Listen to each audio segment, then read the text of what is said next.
সাবধান, সতর্ক হে তরুণ যুবক ভাইরা আমার, হে অদ্বৈত নগরের তরুণ যুবক ভাইরা আমার, তোমরা যখন বিবাহ করবে বিনা পণে বিবাহ করবে। টাকা নিয়ে শ্বশুরের কাছে বিবাহ করবে না, শ্বশুরের কাছে বাইক নিয়ে বিবাহ করবে না। তুমি সত্যিকারী যদি তুমি মুসলমান হয়ে থাকো তাহলে তুমি বিনা পণে বিবাহ করবে। কারণ কোন মুসলমান যারা প্রকৃত মুসলমান হবে তারা কোনোদিন বিয়েতে টাকা নিতে পারে না, গাড়ি নিতে পারে না।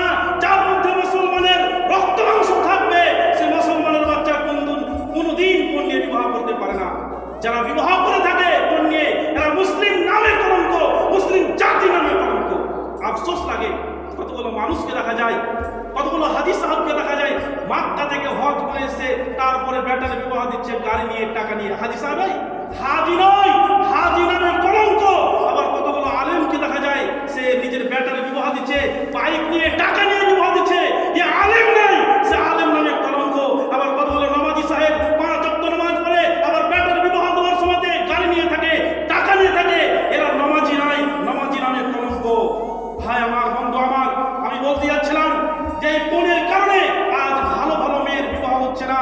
এই পণের কারণে অনেক মহিলা আত্মহত্যা করছে। পেপার পত্রিকায় পড়ে দেখুন, হাজার হাজার মহিলা আত্মহত্যা করছে। কেউ তো বিষ পান করে মারা যাচ্ছে, কেউ তো নিজের গায়ে পেট্রোল ঢেলে দিয়ে, কেরোসিন ঢেলে দিয়ে সে আত্মহত্যা করছে। আবার কেউ তো ফাঁসি দিয়ে দুনিয়া থেকে বিদায় হয়ে যাচ্ছে। কেন? পণের কারণে। পাটনা শহরের কথা বলছি, একই পরিবারের 14 জন সদস্য, একই পরিবারের 14 জন সদস্য সবাই মিলে বিষ পান করে পুরো পরিবার শেষ হয়ে গেছে শুধুমাত্র এই পণের কারণে। কানপুর শহরের কথা বলছি, কানপুর শহরের কথা বলছি। 3 বোন ছিল, তারা বাপ রিক্সা চালায়, রিক্সা চালক।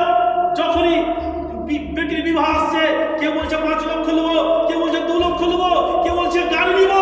বাপ তো রিক্সা চালায়, কি করে সে 5 লক্ষ টাকা দিবে? সে কি করে সে 4 চাকা গাড়ি দিবে? বাপ লোন দিতে পারে না, টাকা দিতে পারে না, তার জন্য মেয়ের বিবাহ হচ্ছে না। শেষ পর্যন্ত কানপুর শহরের ওই 3 জন বোন মিলে তারা পরামর্শ করলো যে এই জালিমের দুনিয়াতে, এই সন্ত্রাসের দুনিয়াতে আমরা আর থাকবো না। তারা 3 বোন মিলে তারা বিষ পান করে একই সঙ্গে তারা 3 বোন দুনিয়া থেকে আজ শেষ হয়ে গেছে। এরা যে দুনিয়া থেকে শেষ হয়ে যাচ্ছে, কেউ বিষ পান করে শেষ হচ্ছে, কেউ আত্মহত্যা করছে, কেউ পেট্রোল ঢেলে দুনিয়া থেকে শেষ হয়ে যাচ্ছে, কেউ ফাঁসি দিয়ে দুনিয়া থেকে শেষ হয়ে যাচ্ছে। যে সমস্ত মহিলাগুলো ফাঁসি দিয়ে বিষ পান করে শেষ হচ্ছে এই পণের কারণে। যারা পণ নিয়ে বিবাহ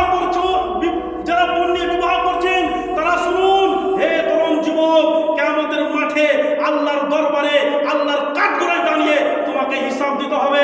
হে বেটার বাপ, তোমাকে হিসাব দিতে হবে। তুমি যে বেটার বিয়েতে টাকা নিয়েছো, হে বেটার মা, তোমাকে হিসাব দিতে হবে। কিয়ামতের দিন আল্লাহর কাছে তোমাকে হিসাব দিতে হবে। সেই দিন তোমাদেরও হালাত খারাপ হয়ে যাবে। বন্ধু আমার, ভাই আমার, আল্লাহ সুবহানাহু ওয়া তাআলা পবিত্র কোরআনুল কারীমের মধ্যে তিনি বলছেন, ওয়াতুন নিসা সাদাকাতুহিন্না নিহলা, অর্থাৎ নারীদের তাদের প্রাপ্য মোহর প্রফুল্ল চিত্তে আনন্দ সহকারে উদার দিলে টাকা দিয়ে, মোহর দিয়ে তাদেরকে কিনে আনতে হবে। আল্লাহ সুবহানাহু ওয়া তাআলা তিনি কিনে আনতে বলেছেন, মোহর দিয়ে নারীদেরকে টাকা দিয়ে কিনে আনতে হবে।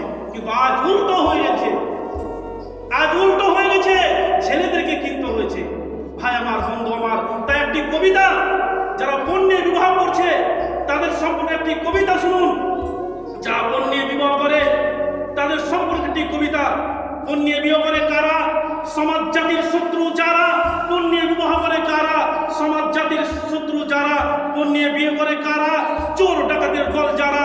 পণ নিয়ে বিয়ে করে কারা? ইসলামের দুশ্মন যারা। বিনা পণে বিয়ে করে কারা? আল্লাহ এবং আল্লাহ রাসূলের প্রিয় বন্ধু তারা। বিনা